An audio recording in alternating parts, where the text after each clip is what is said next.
नमस्कार. वारी म्हणजे 21 दिवसांची तपस्या आणि आजची आषाढीची भेट म्हणजे या तपस्येचं फळ. आषाढी एकादशीच्या निमित्ताने कवी अनिल उदावंत यांची वाचनात आलेली एक अतिशय सुंदर कविता सादर करतो. कवितेचं नाव आहे ओ ऐसा वारकरी. वारकरी पंढरीचा चाले एकट्याने वाट. वारकरी पंढरीचा चाले एकट्याने वाट, भले माहोल गर्दीचा भोवताली घनदाट. जरी सोबतीला सारे, भिन्न ज्याची त्याची वारी. जरी सोबतीला सारे, भिन्न ज्याची त्याची वारी, मागे पुढे पाहतच वाट चालायची सारी.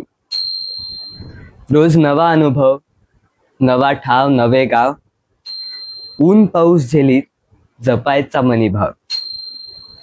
भजनाच्या संगतीने हरिनाम संकीर्तन, मनातल्या मनामध्येही भावनांचे नर्तन.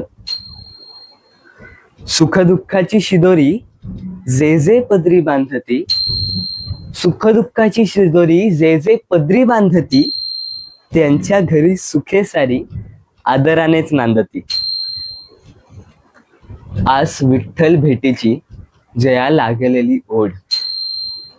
आस विठ्ठल भेटीची जया लागलेली ओढ, तयात चालणे वारीत लागे फलतेच गोड. असा गुणी वारकरी कधी थकतच नाही.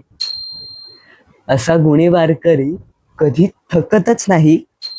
कोणी टाकली गुगली तरी चकतच नाही.